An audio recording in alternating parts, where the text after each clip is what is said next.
Hello, you wonderful people, and welcome to another episode of Centric. This being a show where we talk about TV shows that are crime dramas. For today's episode, I'm going to talk about Tulsa King Season 2, Episode 4. A lot of really interesting things went down in this episode, so let's break it down. So, Tyson gets dropped off back home at his parents' place by Bigfoot. And it's like, oh, are you good? And he's like, yeah, I'm good. But you can easily tell he's shaken. I mean, this ain't the first time crap's hit the fan, because obviously things popped off last season with that biker gang. I think things are a little different when it's like dealing with the actual disposal was a little different, because that was like self-defense. And this was self-defense too, but like it's in the aftermath of like, oh, I gotta help dispose of this body. It made things real, even though things have been real before. But it's something that it's kind of a point that's trying to get across this episode of like, yo, everything's. I mean, I think that's even better that line comes from Tyson later on, being like, yo, everything on a regular basis is good, but there are times where things can go sideways, and that's just the way this is. Let's not mince words. This is the business we all signed up for. If you're not down for it, there's the door to leave now. You know, which no one does, but it is that situation of like, I do feel like throughout the entire episode, Tyson is overcompensating. And there's even this one point in time when Dwight was talking to Tyson, and he was like, oh, do you know what Bill's last name means? It means hot water. It's like, and they call him Jacuzzi Men, and they're joking around. But I feel like, and maybe that's just me, Dwight was saying that because he could tell Tyson was a little like bothered, but it's like, yeah, let's kind of lessen your fear about the situation. Like, oh yeah, you're really gonna be afraid of some jacuzzi man, you know? So it feels like he saw that a little, because he asked Bigfoot, and Bigfoot was like, nah, Tyson, the kid's good. He handled himself, but it's like he's still a little shaken, even to the point like he's around his dad, and he's because dad's repairing the van, and it's like, yeah, I've had this for 16 years. I've never actually ever owned a vehicle. Any vehicle I've ever had has always been work related. They, you know, help me keep the lights on, keep the roof over our heads, you know. And Tyson wants to give him some money, but I mean, it's a little bit of like a, whoa, I don't want none of that money, but also it's like, hey, you got all that flashy money, make sure you keep some, so when I'm not around, you can take care of your mom, which that feels like foreshadowing. It would actually be quite the kicking the balls if Tyson ended up losing his dad. I mean, there would just be an extra layer of sadness to it. Just not just in the confines of the show, because it would be sad in that regard, and just what that means for Tyson. But it feels like with all the lessons his dad's trying to instill in him, it does feel like it's going to go that way. But there's also the outer layer of just like, all I got to say is Mayor Kingstown. If you know, you know. So it just, that's why it's just kind of like the Michael Beach of it all just kind of is like, kind of like, oh, that'd be kind of, oh, that'd be extra sad if his character in this died. But either way. So, like I said, Tyson always kind of has to, he's always had to like play the role of a gangster, and it feels like he's extra laying it on thick this episode just to convince not only others but himself. Because I think when he was having that conversation with Bodhi later on in the episode, I think he was not just saying that to Bodhi, he was also saying it to himself. Because he's trying to like stand 10 toes down. Because like Bodhi's like, yo, I didn't sign up for this. It's like, yo, that's the boss. And he's like, no, Dwight's my partner and I didn't sign up for this. But it's like, yo, what did you think you're doing? Like, you were a criminal before. He's like, yeah, white collar criminal. I wasn't worried about like dealing with that. It's like, once again, this ain't our first rodeo with this. We dealt with it last season, but that was also a point that Dwight was bringing up. He's like, I don't want to have to keep giving these speeches of like, yeah, like have to look over your shoulders type of thing for like ever. So it's like, but yeah, it was actually Tyson who kind of led the charge with that speech, and you see Dwight being kind of actually really proud of him. Like, don't worry, I'm taking over here. And you know, Bodhi's kind of like reluctantly, all right, I signed up for this. I'm a part of this. I'm already this deep in. So, am I really going to be the one person who walks away? It's like, fine. I mean, Bodhi can be very 10 toes down, because he even said, like, yo, I didn't start this business with, like, well, I mean, obviously I started without Dwight, but I got forced into it. I was literally extorted into making him my partner. So, but it's like there is some, like, love-hate friendship that exists there. So, they're obviously going to go about the wind turbines, and I love that Dwight's getting high because he keeps popping the lollipops. And he goes on this whole, like, diatribe trying to, like, buddy with Bodhi. I think it's almost him compensating, trying to be like, I kind of F things up. I kind of mess with you a little bit, like kind of throwing this like a curveball your way, dealing with like a mafia and stuff like that. But I think, I don't know, like it feels like that was his attempt to try and like repair some bridges between them. But he's like, he went on this whole point about the song On the Road Again and how he just went on a whole point about it. And I love that he was like, what was it, the Lower East Side? He was like, oh yeah, it used to be known as the Gateway of America. He was like, no, it wasn't. You know, being like, there's no way it was a gateway of America. And anyway, he talked about being in it like a club or something. And that song came on and it like was so loud. And just, he's like, now my ear is just constantly ringing. And because of that, I hate that fucking band. And it's like, you can't blame a band just for that circumstance. He's like, yeah, I can. He's like, that's how the universe works. He's like, it's just a pile of trash of just, I forgot the whole point. He was just fucking rambling. And I love that Tyson and Mitch are in the front seat just laughing about it. Because Bodie was listening to Fish, and he was like, how are you going to just listen to Fish? I mean, to be fair, it's not too out there for him to be like, oh, you're listening to Fish. It's like, people listen to different things like, oh, white noise or forest or thunder or whatever to sleep or calm down. So it wouldn't be too crazy. I mean, but I'm sure you probably could find some looping video on YouTube about fish in water or something. Like, I don't know. I'm sure you could. But it's like, no, we're talking about the band Fish, which I don't think I'm aware of the band Fish, but I don't think I've ever listened to them before. I mean, I wonder if someone played a song like what I'd be like, oh, I know that song. It's like, oh yeah, this is a Fish song. Oh, I never knew.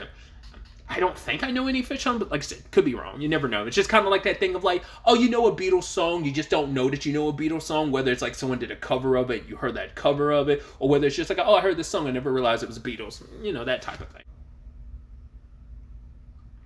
But either way, they meet up with, was it Mad Hat and his son about the whole turbine things. And it's like, okay, cool. So whatever power they generate, 20% of it has to go back to like the reservation, which is like, hey, that's actually really good. Like they could use some of that power to help, you know, power some of some stuff that they need. I was like, oh, that's actually really dope. And we're also going to want 20% of like whatever you make off the weed. It's like, whoa, that's not as good. And Tyson's kind of running his mouth being like, yo, like, you better keep your mouth shut, Sonny. Let daddy talk or whatever. But then, like, everyone goes their separate ways. And Bodie's like, yeah, like, given the situation, like, I can make it work. So it's like, all right, let's go back to the deal. And Med had told his son to apologize. He's like, hey, I get it. So let's strike the deal. And luckily, you know, amending some things, making some changes here and there, they were able to strike the deal. So it all worked out. So that's the more like, obviously like fun side of the episode kind of handled on that front.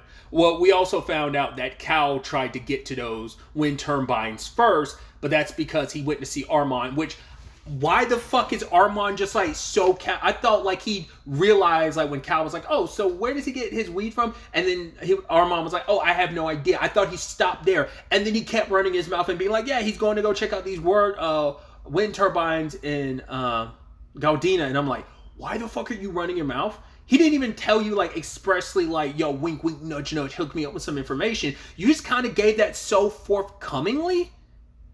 Like, I don't get that. And it's not till he walked away and he's like, oh, just knowing about the competition, yada, yada, and walked away. And then Armand's like, fuck. It's like, what did you think that 30,000 last episode was? And the extra cash he's throwing your way. This, like, what did you think? Like, there's no, like, you know, there's always going to be a quid pro quo type of situation with that. Like, money don't come for free. There's always going to be a little tax you have to pay on that, you know? So, I don't know what he really expected from that situation. Like I said, I thought he'd be like, actually, I have no idea where he gets the weed, and left it at. But like I said, Cal didn't even say anything, and Armand just like volunteered that information so willingly. I'm like, I get it, like, Dwight bust your balls about the money you owe him, plus you got to deal with alimony and child support. But now it's like, why would you do that, dude? So, and also if Dwight finds out that you're basically helping his competitor, which Cal could always throw this in your face and use it to keep you in line, which I kind of brought up last episode, because it's like, there's always going to be strings attached to this, and the question is, when do you learn that it has strings attached?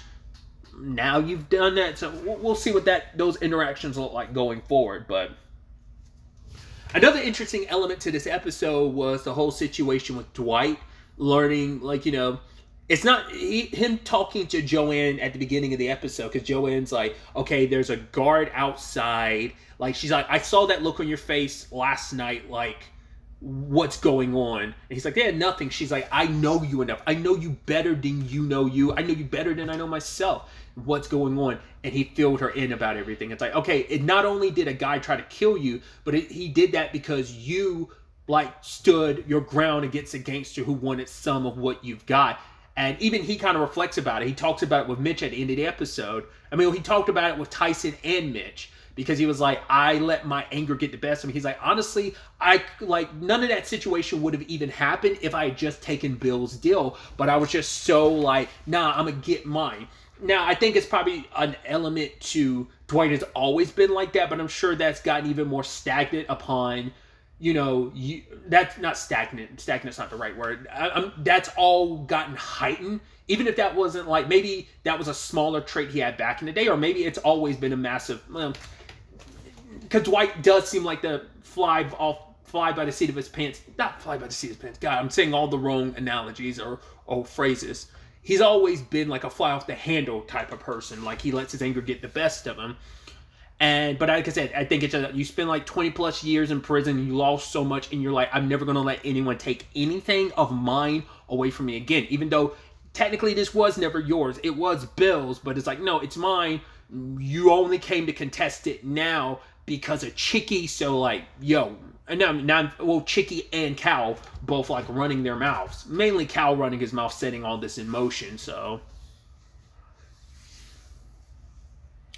but it's just like, yeah, like after he was sent here to try and pay back stuff to New York, give them some of the slights of what he makes in Tulsa. But it was like, no, I'm going to do this. I'm going to build my own thing, and I'm building my own empire. No one's going to fuck with that when I'm building so much a legacy and everything here. But he kind of now questions like, yeah, maybe that wasn't the best idea.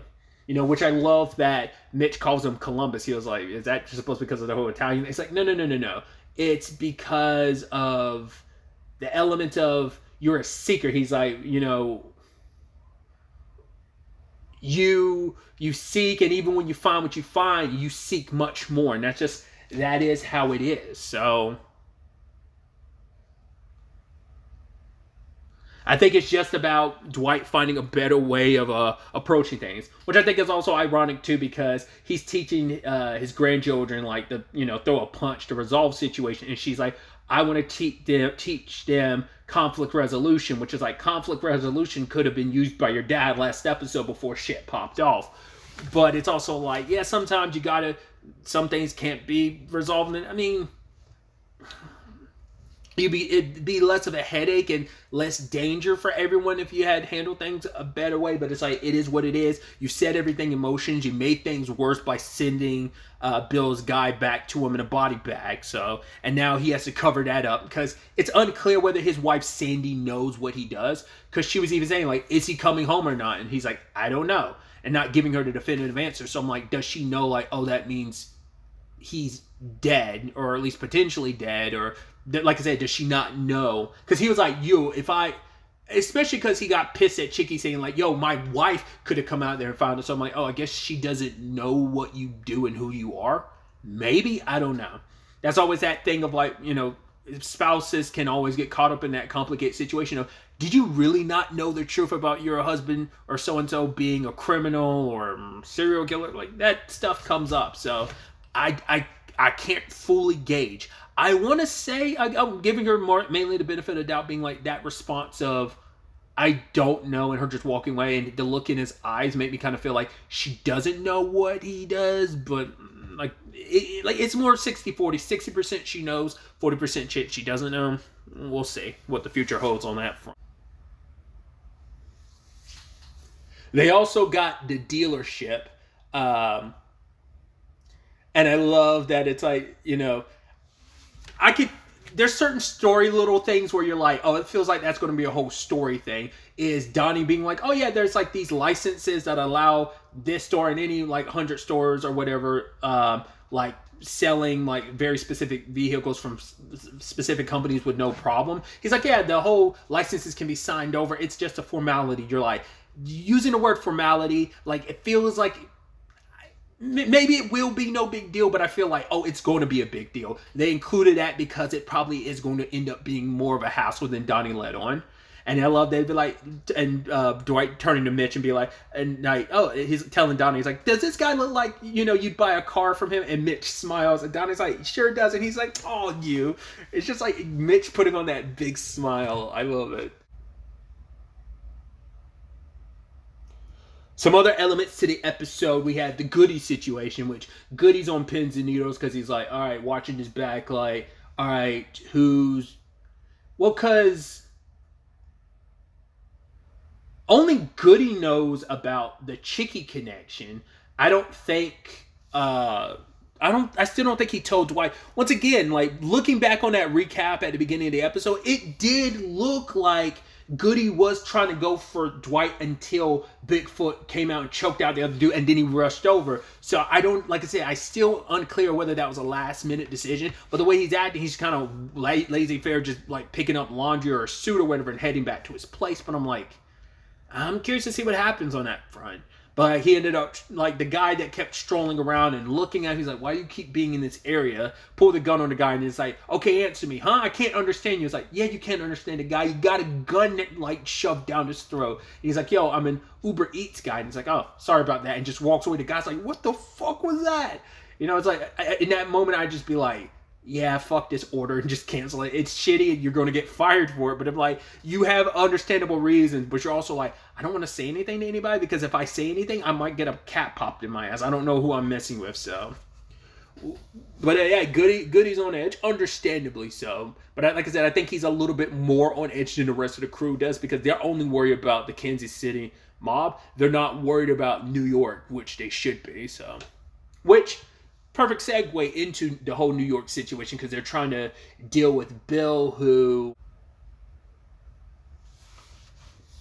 wants Chicky to deal with this situation. He's like, I don't want no more promises. I want this just handled.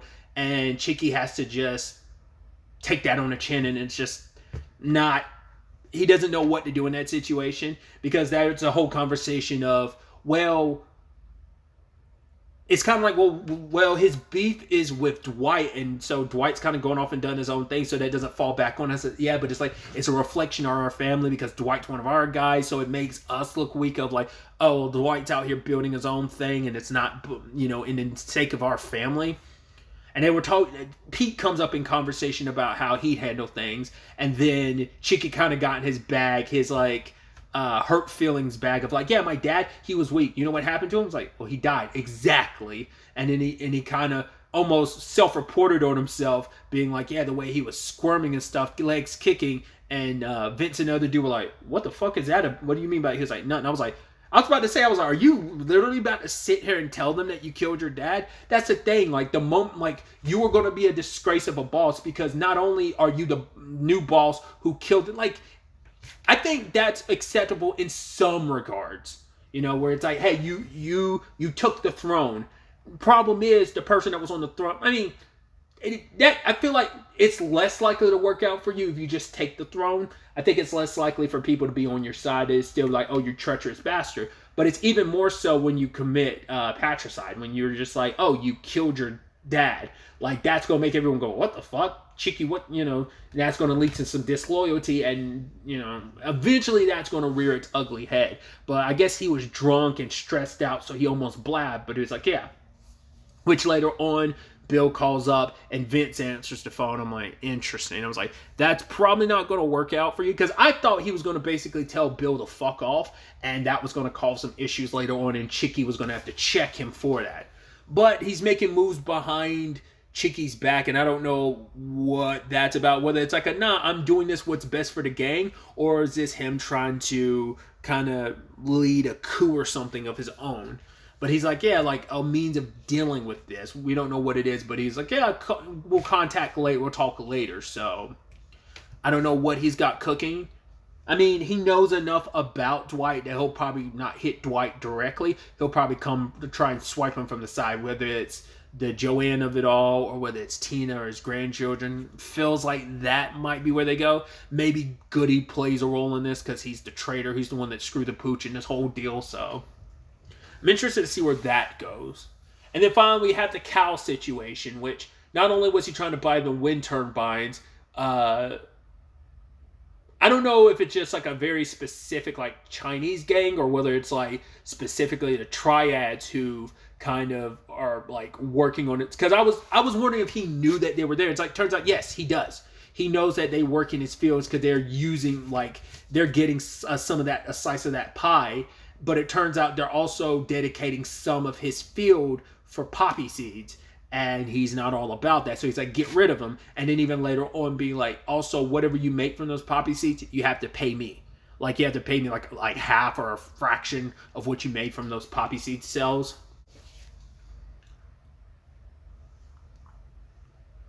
But I love that he makes that whole grandstand at the end of the episode where he's trying to make a point to all those illegal workers that are there saying like, right, you came here for food, shelter, and money. And you're trying to steal from me. These two particular guys, they stole from me. You don't want to be like them. And the guy, he calls him Jackie, and who he's like, okay, I thought he was going to be like his badass self of like, oh yeah, I'm going to deal with these people. I don't know how he's going to deal with them. Kind of a moot point now because Jackie blew their brains out. And Cal's like, whoa, what are you doing? So I was like, oh, was that not the plan? Like, were you just going to beat them up to set an example? But Home Dude was like, yeah. This is what happens when you take money out of my pocket. So the poppy seeds stay. So Cal kind of underestimated who he's in business with. So you're powerful, but you're dealing with powerful criminals, and things aren't going to go the way you want to. So he's kind of losing a little control of his circumstances. So that's going to be an interesting wrinkle to his side of things and how that impacts his story and what kind of effect that is. Because he was kind of threatening him like, oh, I have the attorney general in my back pocket or something. It's like, yeah. For them, it's like, what the fuck does that mean? So you keep doing what you're doing. You're going to allow us to keep the poppy seeds here or we're good. So also you're not getting jack shit from the poppy seeds because once again, like no taking money out of my pocket. So I don't know if he's the head honcho of this operation or whether he's just like a lieutenant or like he's a high ranking person amongst, once again, whatever gang, whether this is like the triad or is it just some other criminal enterprise. It's going to be interesting to see where that goes, where all of this ends up taking us going forward into the next episode. But really, that's all I wanted to talk about. Till the next time we meet, be happy, be safe, live life to the fullest, and enjoy it. Good day and goodbye.